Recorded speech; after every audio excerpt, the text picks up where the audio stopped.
Alright, so let's get right through this Laker Nuggets prediction.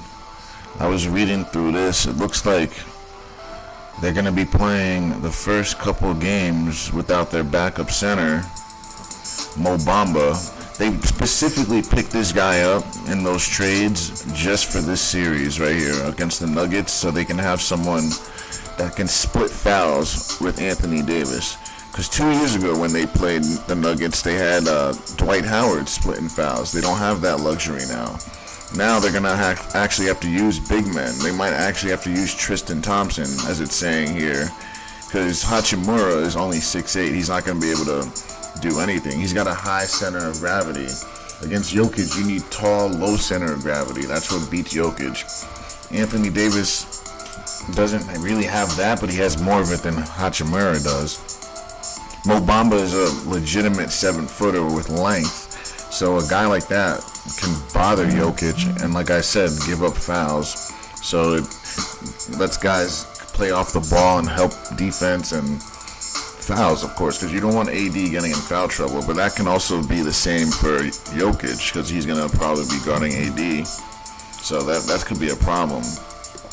Other than that, I think this series, it favors the Nuggets guards, but it favors the Lakers bigs because LeBron is technically across. He can play either side. Against Aaron Gordon, who's probably going to be guarding him, that matchup favors LeBron because they're going to put him in a lot of pick and roll, which will put Gordon behind him initially. So that puts LeBron in a playmaking mode where he has to just see if the basket's open or if the shooter's open on the weak side. That's what he does the best.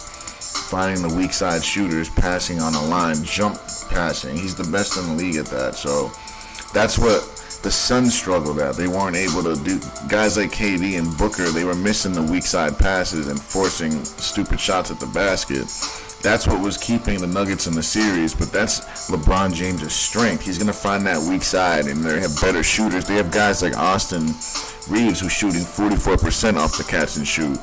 D'Angelo Russell shooting 39%. They got Lonnie Walker shooting 38%, right? Hachimura is shooting, I think, 40%. So you got guys on the weak side that can be successful off of that. Something the Nuggets didn't have to worry about when they played the Suns, because the Suns, once KD had the ball in his hands, they knew that he was looking to score. Same with Booker. They're not looking to pass. So that's why this is going to be a different type of matchup. LeBron can pass or score, so you don't know what he's going to do, especially when you're in a trail technique.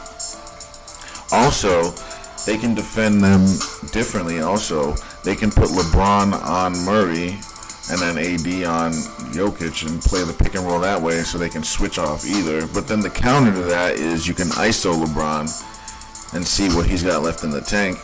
I don't like that matchup for Murray, but you can try that and see if you can win a few to the basket plays and maybe a pull-up jumper here and there. But I like LeBron over Murray in that matchup.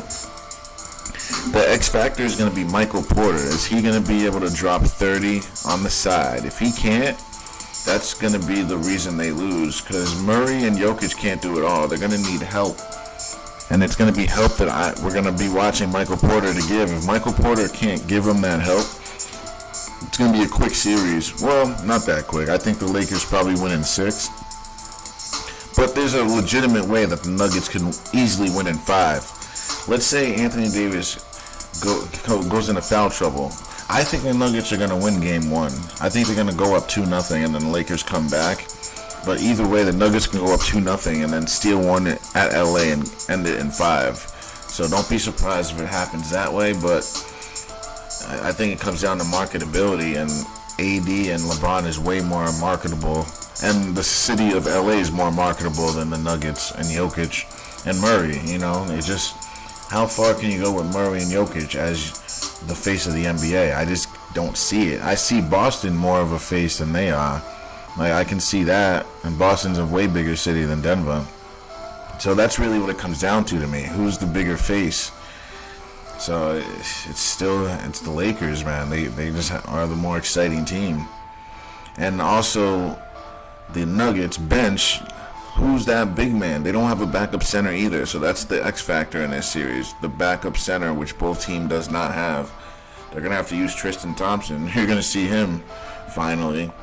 It's going to come down to the bench play, and I think LeBron, he plays a lot of the second team guys, and he'll be able to rip that second team up. So it's going to really come down to that too. If the Lakers take game one, it's going to be very hard for the Nuggets to win the series. The Nuggets have to take care of business and start off 2-0 to have a chance. If they don't start off 2-0, I take the Lakers even more emphatically. If they can't hold them off and take care of business, then you know it's the Lakers, guys. But they could force us to watch another 7 games. You never know. I could see that. I could see the Lakers winning in 7 because cost, man. More money, more eyeballs, anything like that, it helps the NBA. So I could see it happening. So I really want to talk about this Boston series. We'll do that next video. I don't want to cram too much in. So we're going to take it one game at a time. I just want to do a little preview on how I think it's going to go. I think the Lakers are going to do a lot of pick and roll and put LeBron in a lot of positions to make plays, put smaller guys on him, and force Jokic to be a defender. I think they're going to force Jokic to be aggressive and put fouls on him. Because the quicker you can get Jokic into foul trouble, the quicker you can close this series out. Because Jamal Murray is not going to beat you by himself. He might beat you one game, but he's not going to beat you for 7 games. So that's why I think Murray's probably good for 1 game. Jokic is good for as many games as you allow him. If you don't defend him properly, he's going to take advantage. The thing about Murray, he's a smaller guy, so if his shot's not falling, he tends to not be able to, he tends to fade away. So Jokic, he doesn't need to rely on his shot because he plays inside. So if his shot's falling on top of the inside, you're in trouble. And if you allow him to become a playmaker and find open guys, you're also in trouble. So I'm very curious to see how the Lakers play the pick and roll, and if they play that drop coverage passively. Like, I think, like I always say, game 1 is a feel-out game, so we're not going to learn a lot in game 1, but we're going to see a little bit. We're going to see how they'll probably attack in the next game and what they'll have to do to adjust. But like I say, the feel-out game is always game 1. So you can't get too high, you can't get too low off game 1. Or game 2, honestly. Game 3 and 4 is really where you find out who the better team is. Because now they've had 2 games. They understand what each other's trying to do. Adjustments are going to be made a lot more. And that's really who the teams are by game 3 and 4. You really realize who the better team is. Really, at the end of game 4, that's when you know who the better team is. Regardless of who's winning the series. By then, by game 4, you know who's going to be the better team, who probably could win the series. Even if it doesn't happen, it's possible. It's a capability. So that's really what we're looking to see here. Game 1, like I said, is going to be feel out. They'll probably not even, the coverages you'll see game 1 is not going to be the coverages you'll see the rest of the series. That's basically what I mean. So they're going to throw different things at each other, and they're going to look at the analytics and see what worked out the best, and then go with that coverage most likely throughout the series, throwing different things at them, but mostly doing what worked. So other than that, guys, we're going to see what happens with this game and report up what happens after. So other than that, guys, thanks for watching. Don't forget to like, share, and subscribe.